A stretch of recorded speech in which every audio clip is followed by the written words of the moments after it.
This is our 1-minute muscle palpation for the serratus posterior superior muscle demonstrated on the right side of the body. It attaches from the spinous processes of C7, T1, 2, 3, and goes down to ribs 2, 3, 4, and 5.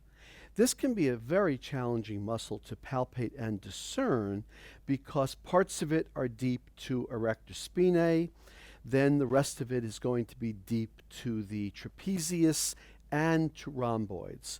So we're going to have to try to palpate through those muscles, and if those muscles at baseline tone are tight, it will be very challenging to be able to actually feel and discern serratus posterior superior.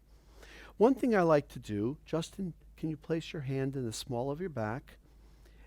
And now, just bring your hand toward the ceiling a little bit, and that makes the rhomboids engage. Now relax down. And now when he relaxes, the rhomboids are relaxed. And I just try to feel deep to the rhomboids for any tissue that's running at the same direction of fibers, the same orientation as rhomboids, deeper in here.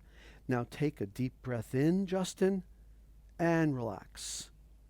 And if I can feel something engaging with that deep breath in, that would be serratus posterior superior, because they lift ribs 2, 3, 4, and 5. They are accessory muscles of inspiration.